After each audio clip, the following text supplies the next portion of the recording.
Welcome to the Blooming Wand podcast. I'm Emily O'Neill, evidential psychic medium, intuitive healer, and coach. Here on this podcast, I guide you on a journey of self-reflection using the wisdom of the tarot. As the moon waxes and wanes, so do our own inner tides, and as a way to honor moon cycles and life cycles, on each full and new moon, I pull 3 cards which inspire an intention and affirmation to illuminate your path. Think of them as themes to guide you as you move through coming days. So grab your journals, light a candle, and settle into the present moment. Let's delve into the enchanting archetypes of the tarot, uncovering the magic and messages they hold for all of us. I'm so glad you're here. Let's dive in. So, new moon greetings, friends. I've pulled our cards for this moon cycle, and I've got some tarot curated insights to share. This moon cycle, I used the Light Seers tarot deck, and we pulled the Six of Pentacles, the King of Wands, and the Nine of Swords. So let's dive in. Don't forget that you can get new and full moon tarot curated insights sent right to your email inbox by signing up for my newsletter at bloomingwand.com. You can also like and subscribe to this podcast as well as the YouTube channel. I love to hear from you about what your thoughts are on the tarot curated insights. So do leave a comment, share how you're feeling, what's going on with you, all that good stuff. And if you are new and you didn't see the cards and you want to, don't forget you can find them at bloomingwand.com. Just click explore, go to the blog, and you'll always find pictures of the cards there. Now, this moon cycle, we've got some kind of deeper things to talk about, and this theme is really about how sometimes we appear to have it all together on the outside, but inside we're really struggling.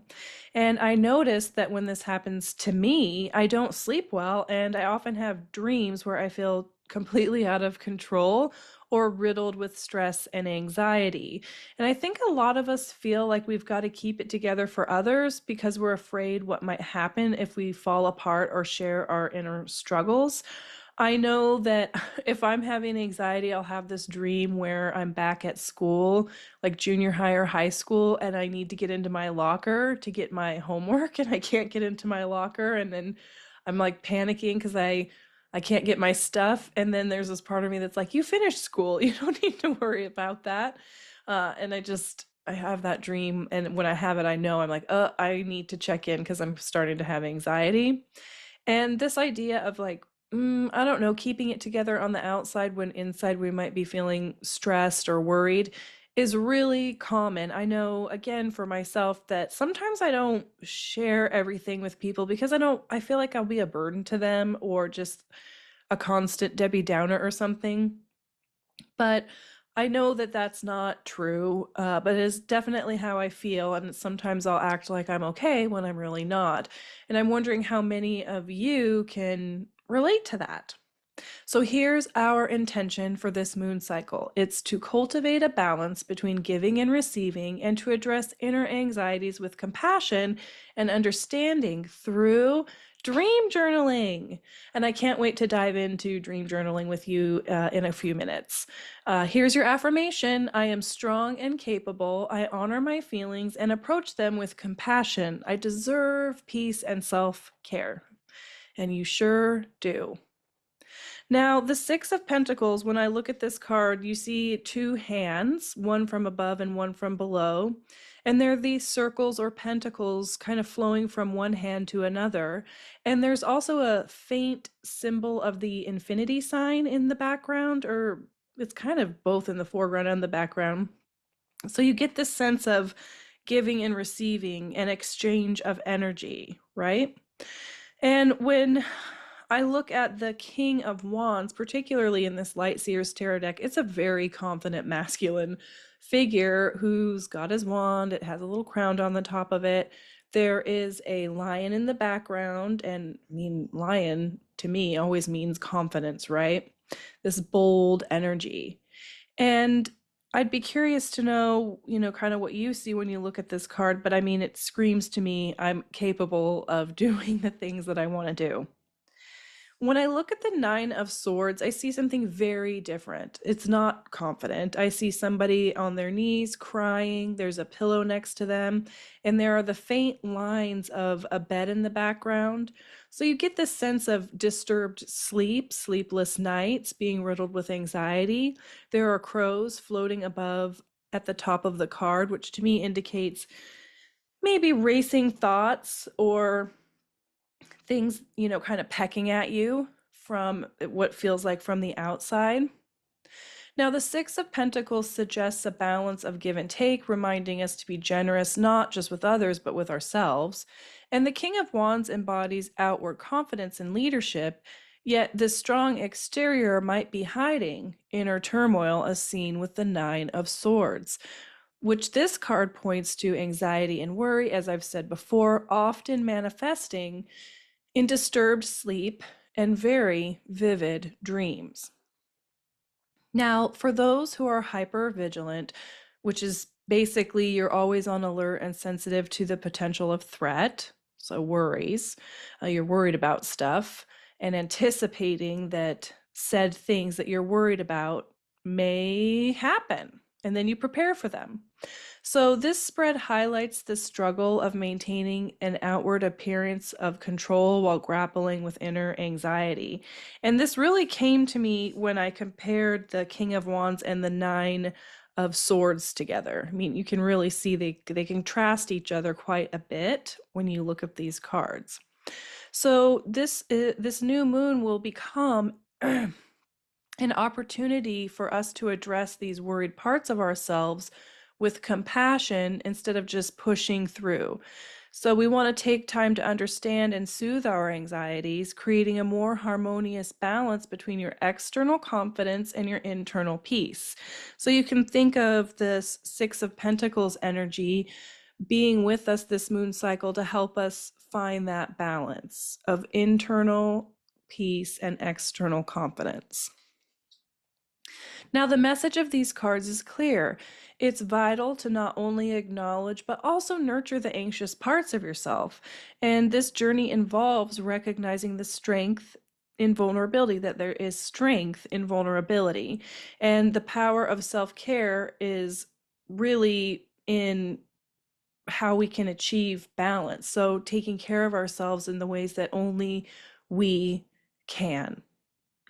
And sometimes taking care of ourselves does mean reaching out to other people so we can talk to them or have someone to talk to about the things that are bothering us or that we're worried about. And if you just need somebody to listen and not respond, react, or try to fix, just let them know, I really just need a friend to listen.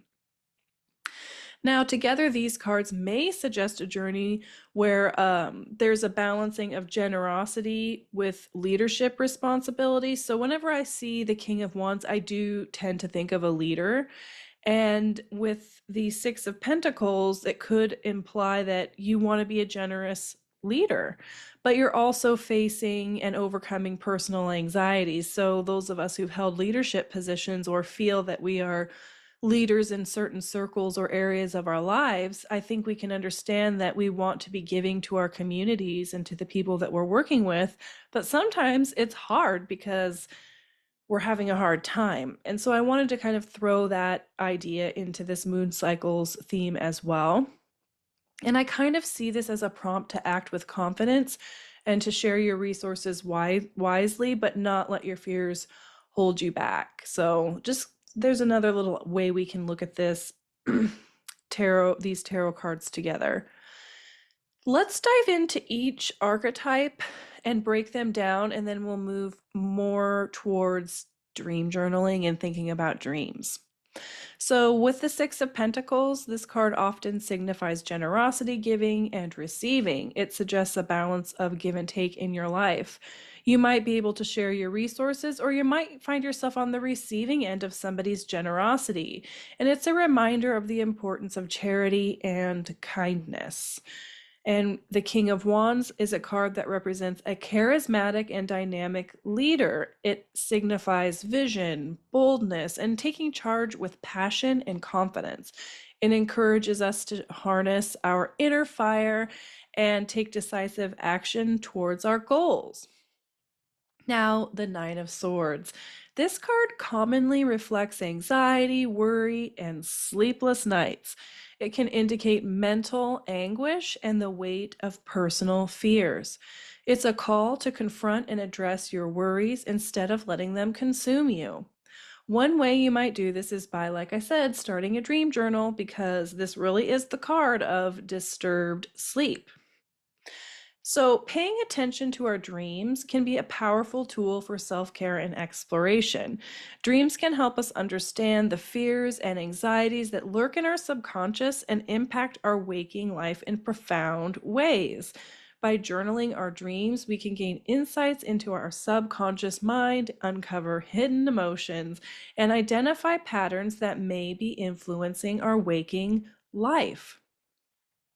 Dreams are so interesting because they often serve as a mirror, reflecting our innermost thoughts, emotions, and experiences. While we sleep, our subconscious mind processes and replays the events of our waking life, and sometimes does this in symbolic and abstract ways.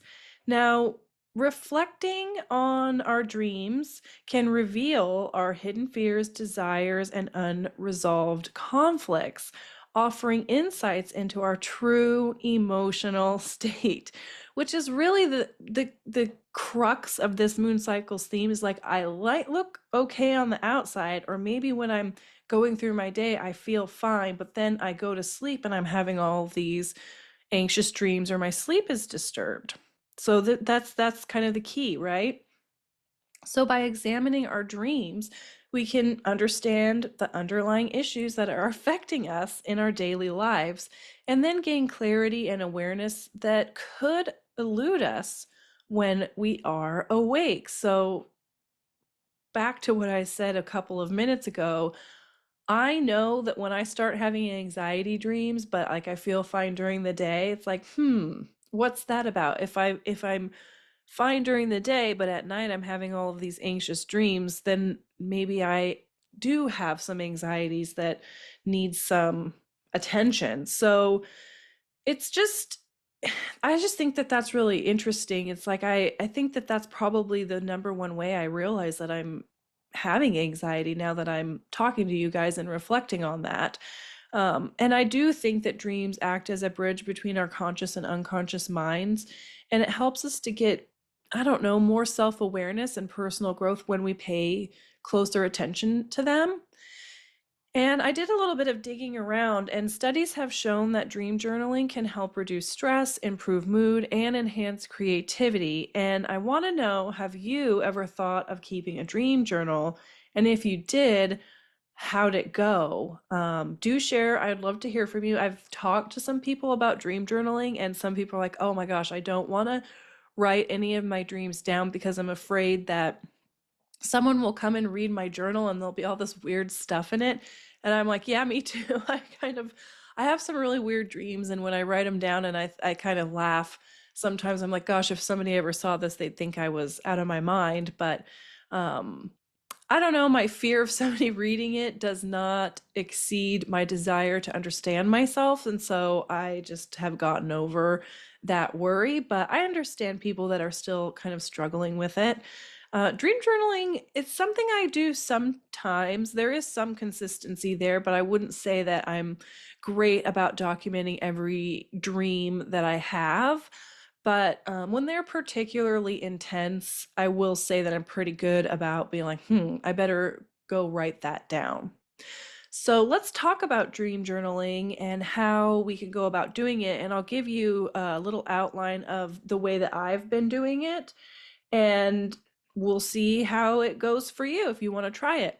So, dream journaling, as we've established, can be a powerful tool for self reflection and understanding your subconscious mind. So, here's a guide to help you document your dreams effectively.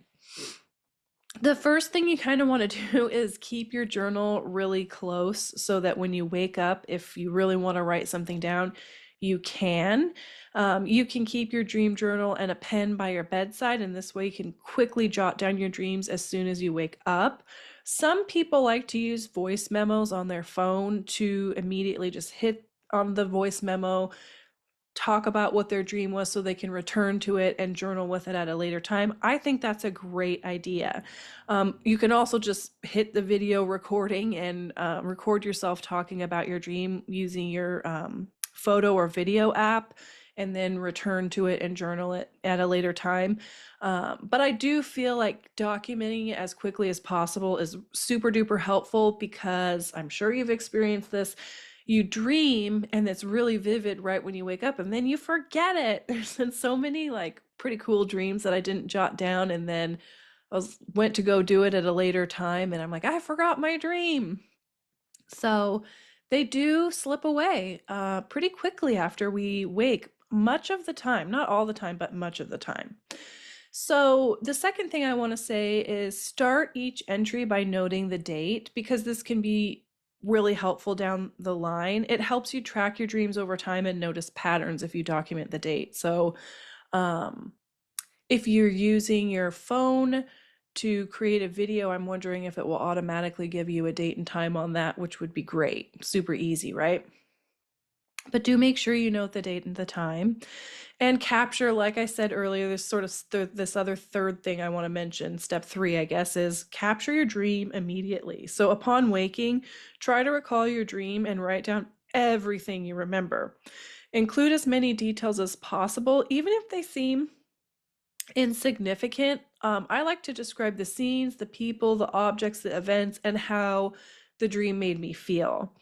And that brings me to sort of step 4, which is document feelings during the dream. So as you're kind of processing your dream and writing it out, pay attention to and note the emotions you felt within the dream. Were you scared or happy, confused, or calm?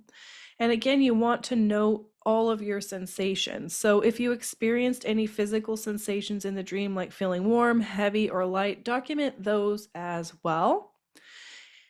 Now, you're also going to want to detail the dream narrative. So write out the sequence of events in your dream as clearly as possible, and focus on the beginning, the key actions, and how the dream ended. So beginning, middle, and end. The 7th step is post-dream reflection. So after you've written down the dream, take a moment to reflect on how you feel upon waking. So there's how you felt in the dream, and then there's how you felt after waking up.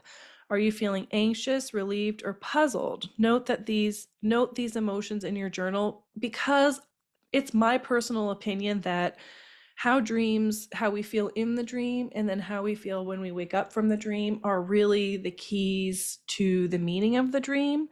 I know people really like to dive into the symbolism and then look up, what does a snake mean, or what does a tree mean, or what does a raven mean? And there's absolutely nothing wrong with that, but just from my dream journaling practice, it's not been so much the symbolism that clued me into what was going on in my subconscious as much as how I felt.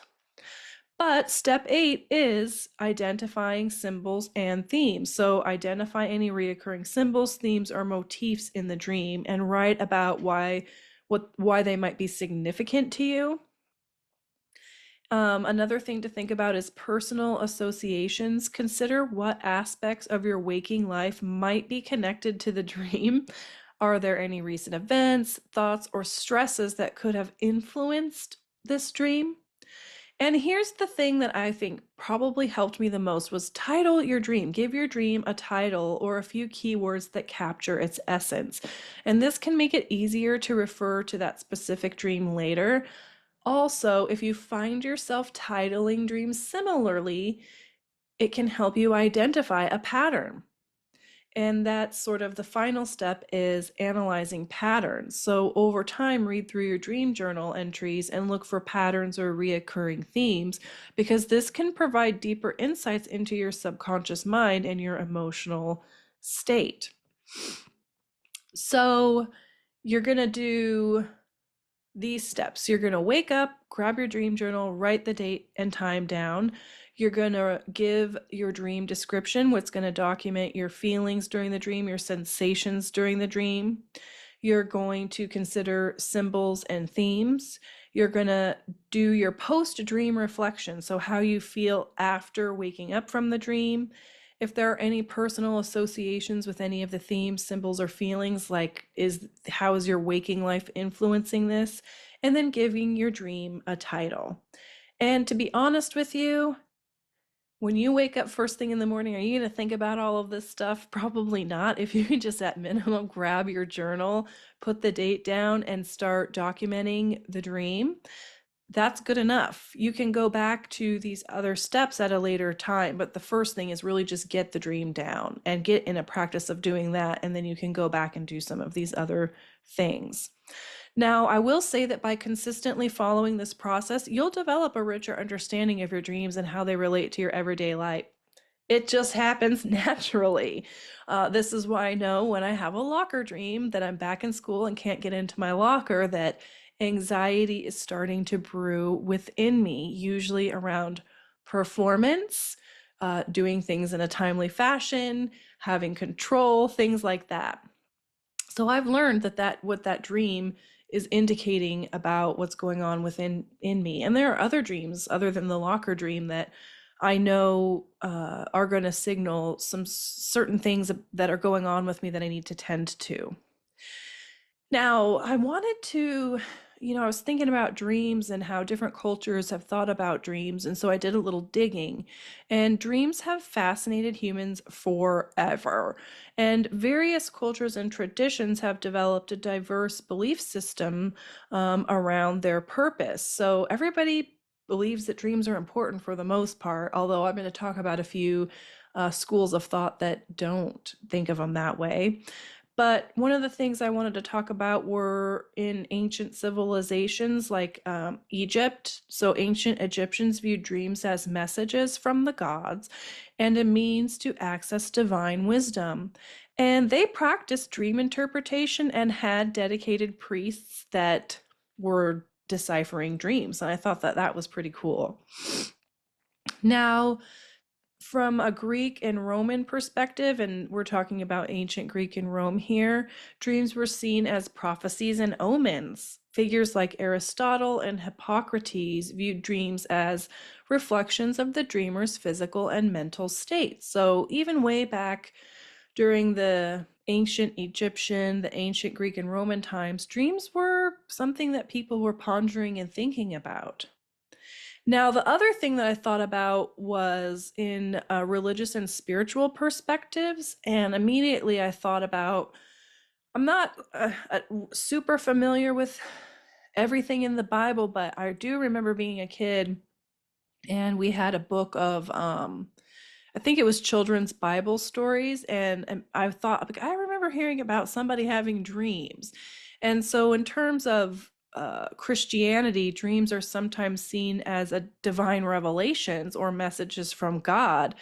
And I remember who had the dream. It was Joseph's dreams in the book of Genesis they were kind of prophetic dreams. And I know that there are other instances in the Bible where dreams are significant. In Hindu beliefs, dreams are considered an interplay of the subconscious mind and can provide insight into one's desires and spiritual state. So, this is an idea that I'm more familiar with for whatever reason.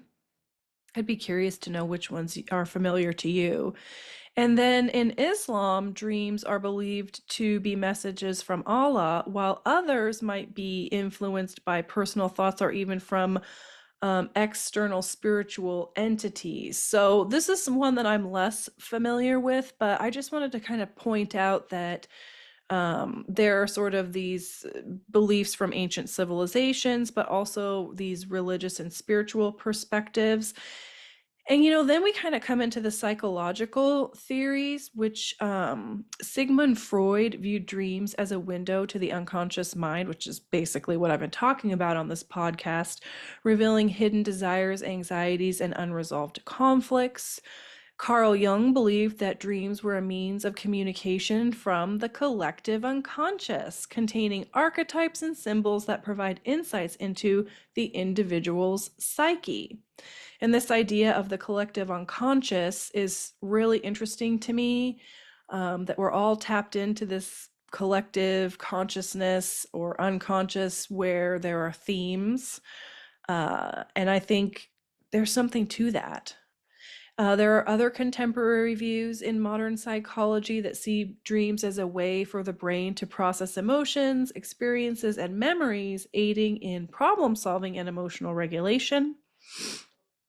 Now, I wanted to think about indigenous and other cultural beliefs, and I know that some Native American tribes consider dreams to be spiritual experiences that connect the dreamer to their ancestors and the natural world. I find that very appealing. Um, Aboriginal Australians so Aboriginal Australian cultures saw dreams as a part of the dream time. They actually call it dream time, which is a spiritual where the past, the present, and the future converge, and where ancestral beings continue to live. So there's this idea of the dream time, and that's also a really appealing belief to me, because I have felt sometimes like dreams are where the past, the present, and the future converge. I don't know why I felt that way, but I have. I wonder if you have too. Now, there are scientific theories about dreams. So, memory consolidation is one of those, which is that some neuroscientists believe that dreams play a role in memory consolidation, helping the brain organize and store information.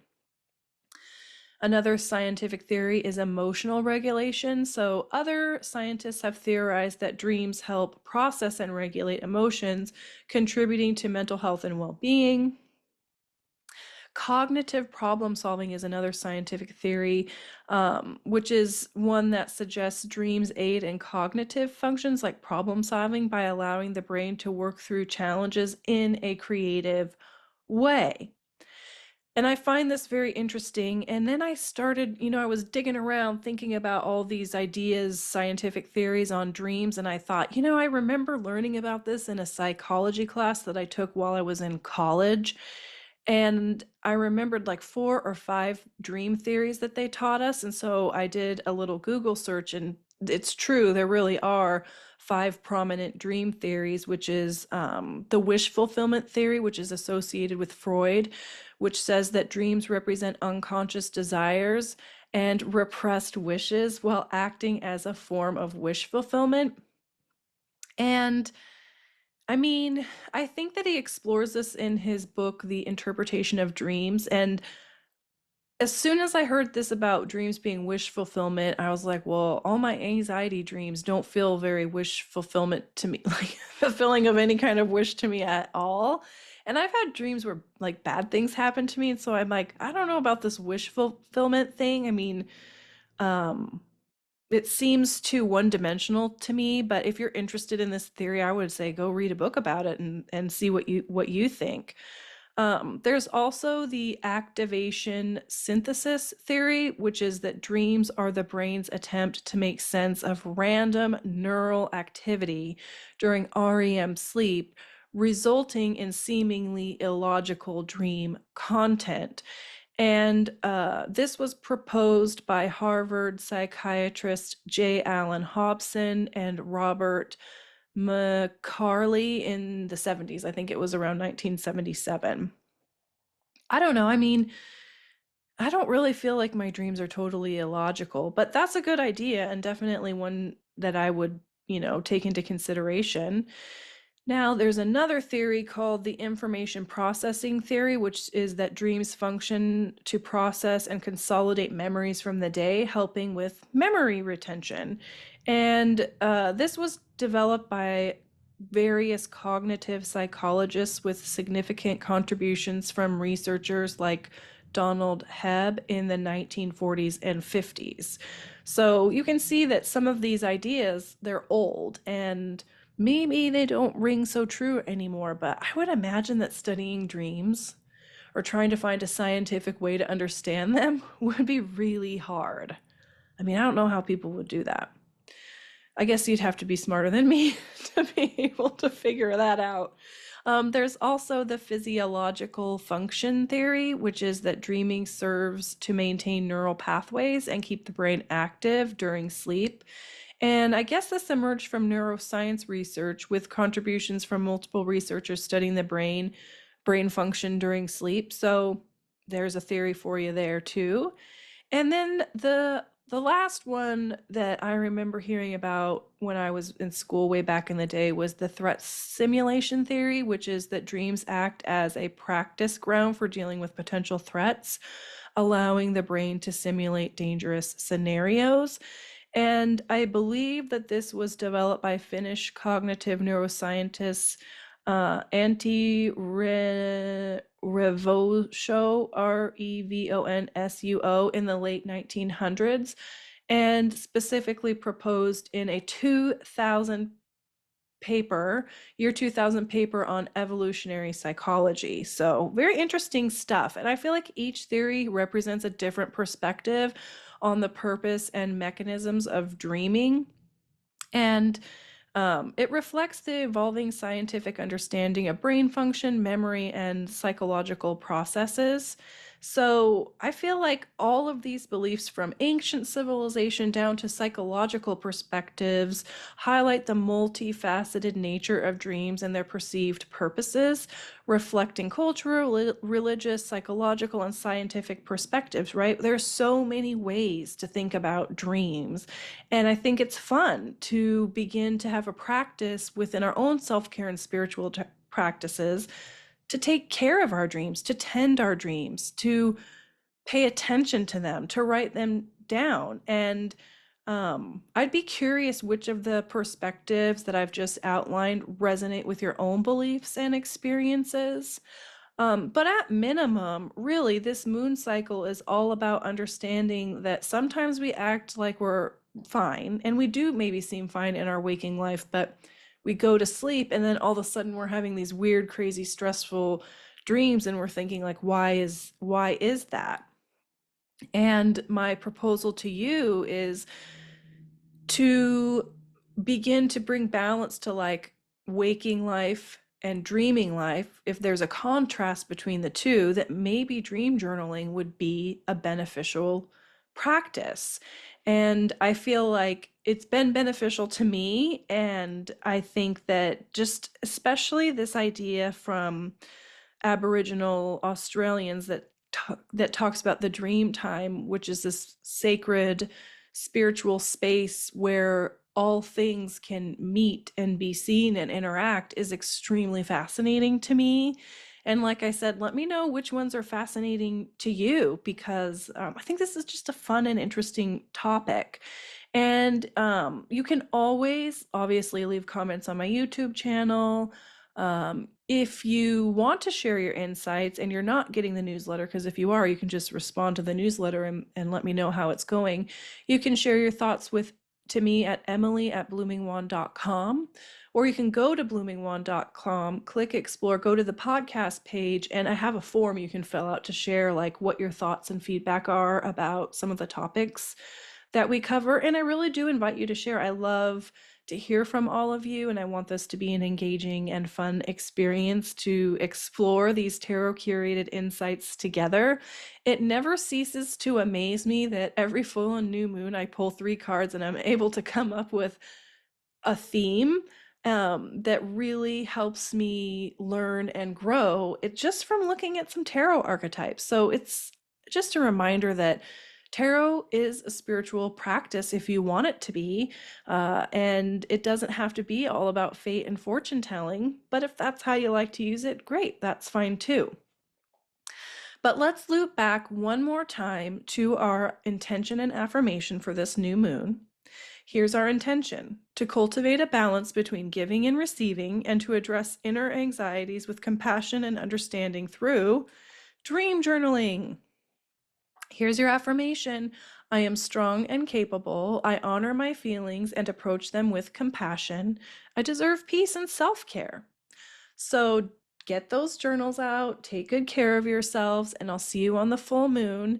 And don't forget that if you're interested in one-on-one mentoring opportunities with me, reach out. I've got a couple of options for you to explore, and we can really tailor the experience to meet your needs. So thanks for listening. I'll see you guys in 2 weeks.